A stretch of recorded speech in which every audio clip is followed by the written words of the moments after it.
Hello everybody, welcome back to Mover Ruins Movies. Today we're going to take a look at one scene from the movie Tears of the Sun, 2003 film starring Bruce Willis as a Navy SEAL. It's a Hornet scene.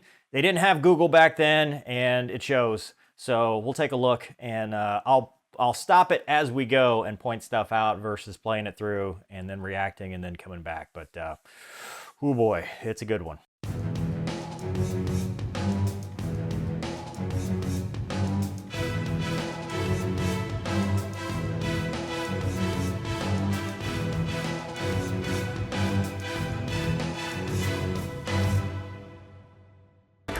Rip that!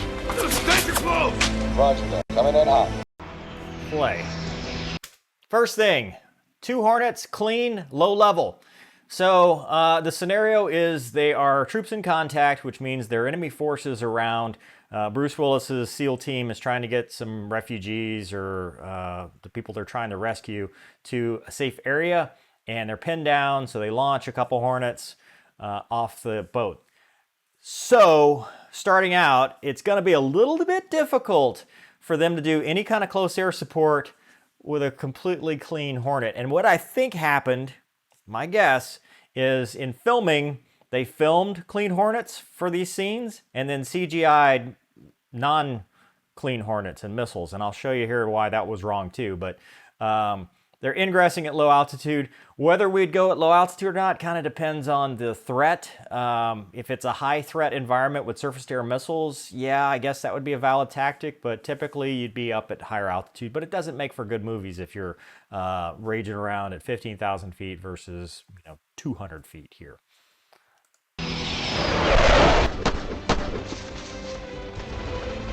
There's old discount Matthew McConaughey. Okay, couple Hornets still appear to be clean. Centerline bag. I don't know that. I think this is CGI, just at the camera angle. I don't think they use real jets for this part. But they're not going to do a whole lot except the gun. They could strafe. That's what they've got right now. They're checking in by the gun. Basically a little over 1,000 rounds between them that they can do good work with. Which, I mean, okay, I'll buy the low altitude ingress. There's weather. There's clouds. Yeah, okay, maybe that's why they were low altitude as well. So give them a pass on that. But in this case, I'll allow it. It's cloudy. There's weather. These dudes are doing good work. So let's do it.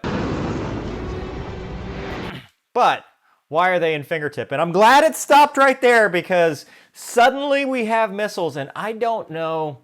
This is the fattest AIM-9 I've ever seen. Like, I don't know if it's on steroids or what's going on here, but that's an AIM-9. That's an AIM-9. It's a fat AIM-9. I don't know why. It's like the fat Amy version of AIM-9s. I believe those are AIM-7s. I thought maybe, you look at it, you're like, well, is it an AGM-88, a HARM, which is an anti-radiation missile? But the white tips, and they're a little bit smaller. I think these are AIM-7s. So I think they're loaded out in an air-to-air configuration with AIM-7s, which is an air-to-air loadout, completely useless for what they're about to do. And it looks like both of them are loaded out like that. And then the standard Hollywood trope, hanging out in fingertip. There's no reason to be in fingertip. Fingertip is not a tactical formation. We do not like to fly close because if he's in fingertip or parade or whatever, this dude is only focused on flying off of this guy. He's not. What he should be doing is he should be farther apart so he can check for threats. He can clear lead 6. He can have some situational awareness on what they are, what they're doing. When they're this close, all he's worried about is flying good formation. It's a completely non-tactical, it's administrative, if anything. It's nice for air shows and it's nice for movies, but it's useless overall. But yeah, this is not an air-to-ground configuration whatsoever. Eagle 1, this is Star 1. Do you read me? Eagle 1, this is Star 1. Come in. So that check-in's kind of, do you read me, come in? I mean, it's not very professional. It's very Hollywood-esque. Now, granted, he may know that they're under fire. And what I don't know about the scenario is whether Bruce Willis's character is a qualified joint terminal attack controller. Because we'll have, and I'll talk about this in a second, if it's with a qualified joint terminal attack controller, you would do a normal check-in. You check in with it's called a fighter to FAC, and then you get the FAC to fighter brief, and then you get a 9-line, which is all the target information. You'd go to work. If it's not a qualified JTAC, it's called emergency CAS, in which case it's kind of a pickup game because emergency CAS is basically doing close air support without a qualified JTAC. So you're just trying to extract information out of these guys who don't necessarily know the aviation terms and how to do a 9-line and how to do talk-ons and all that stuff. So I don't know kind of what they're going with this, but his comms are just terrible.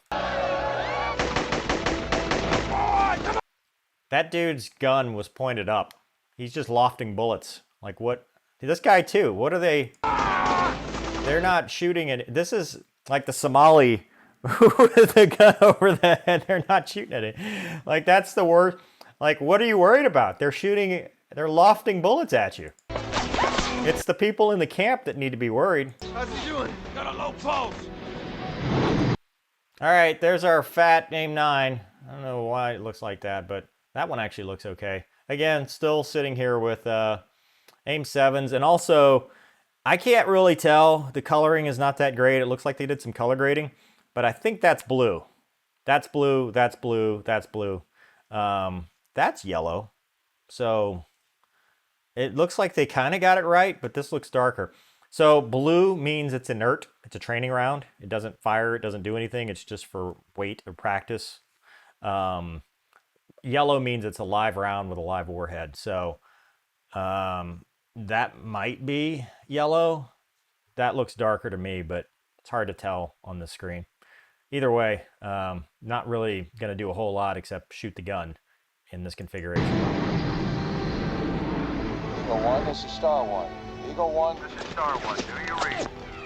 Star 1. Okay, it looks like he's picking up the radio from the guy that's injured, so that might be the JTAC. This might be emergency CAS. I mean, with JTAC's down, Bruce Willis is doing it, so okay, that actually makes more sense. This is Eagle 1. Go. But he calls himself Eagle 1, so I don't know, maybe. you got down there, LT? I got buku bad guys between the tree line and my smoke. What do you got down there, LT? He would have no way of knowing that that's an LT. Like zero. I mean, unless he just knew the guy and he knew he was out there and he recognized the guy's voice, he would not have any idea. And he wouldn't use his rank because what happens if they intercept communications and stuff? They wouldn't be talking rank or anything like that. Buku bad guys. I don't think it's 3-1 or ALSA brevity comm, but you know, whatever. You can mark with smoke, so that is okay, cool. Doc, pop smoke now. But typically, if you're danger close, you can either mark their position or your position. I don't know that he's going to be able to loft this thing far enough to really mark their position. All right, here's our Hornets again. It looks like they've got something. I don't know what these are. They're clean again for the most part, but then they've got something out here, and I don't really know what that's supposed to be. Oh, a rack. Looks like an empty rack. So they must have filmed this coming back from the range or something, because that looks like an empty rack that they may have had like Mark 76s on or something. But they're clean, and they're not really doing anything for this. I got white smoke, LT. It's not, I got white smoke. LT is, again, not really a really great talk on. Typically, it would be more of a talk on. You know, I see the smoke. Where are you from that smoke? Just white smoke doesn't, because just to confirm you're not going to drop on friendlies, right? So they would want some kind of confirming comm other than I see white smoke. Let her rip, Dad. Did he say let her rip, Todd? So they know each other, I guess. I mean, I don't know. Again, we wouldn't use first names or LT or anything. Danger close. All right, let her rip, Todd. Danger close. Cleared hot.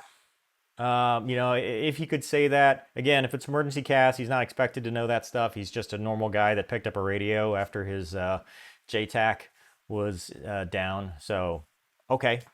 But the let her rip, danger close. He knows enough to say danger close, so that's good. And danger close just means that you're within a risk distance from the bad guys. So they kind of change how their tactics are.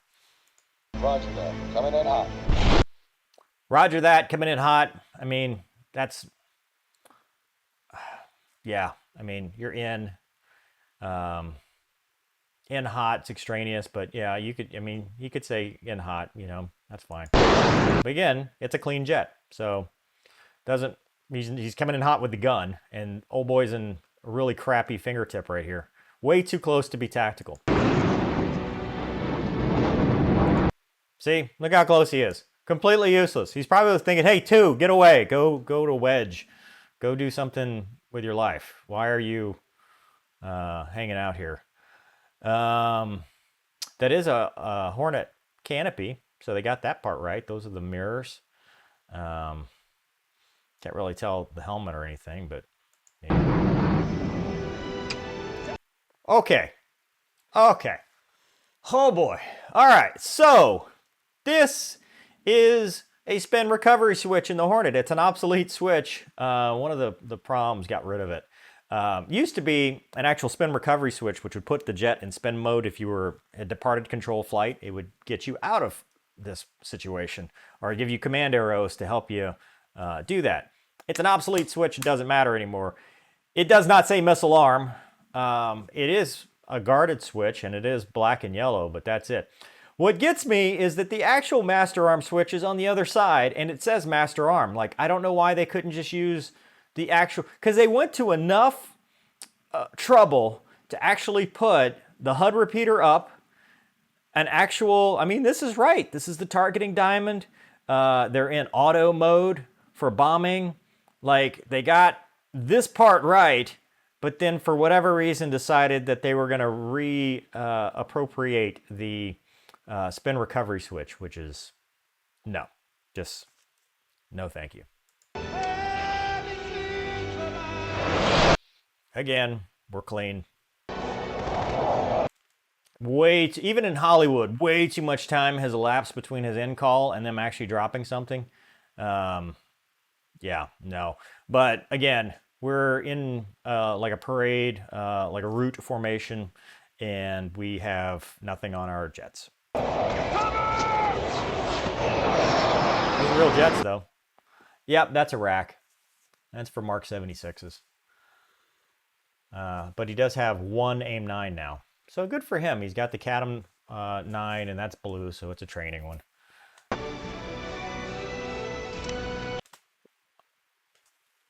What are you? That's the nose wheel steering, or the designate button. That's the pinky switch. What do you? No! They couldn't even... Okay, so he hits the pinky switch. It should either be on a Hornet, the trigger for forward firing, or the pickle button for unguided bombs that you drop. They shoot off 2 AIM-7s, I'm guessing. Although it looks more like rockets, but they each shoot off 2, which I don't think you can do. I mean, I know you can't simultaneously shoot 2 AIM-7s, so you'd have to be really fast, but I don't think the software will allow you to do it. So they each shoot off these 2 AIM-7s, or what they think are rockets, or I don't know what it's supposed to be, but they each shoot 2.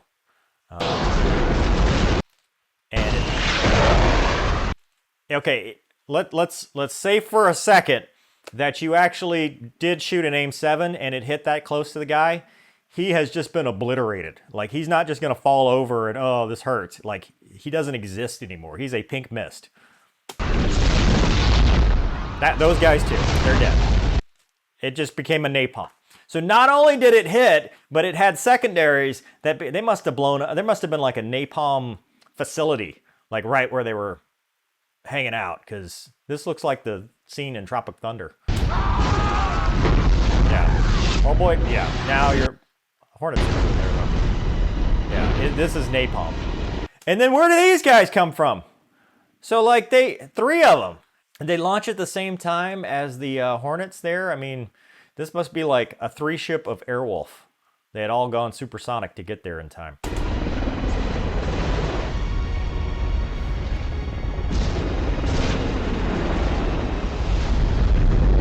Napalm is still exploding. Oh, we're gonna hover here, boys.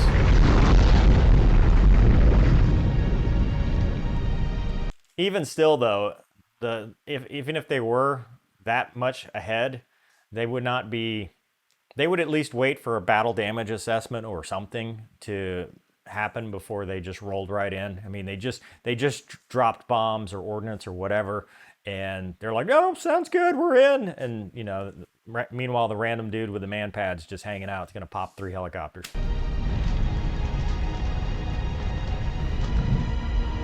It's like firefighters; they stage. They don't just hang out, unless it's a hot LZ and they're taking the risk. All right, well, that'll do it for today's Mover Ruins movies. It's a very short clip, but there's a lot in it. Oh my God, they didn't get anything right. Maybe if it's emergency cast, like I said, I mean, non-qualified guy picks up the radio, you got to talk him through, but it takes a lot longer to talk through stuff.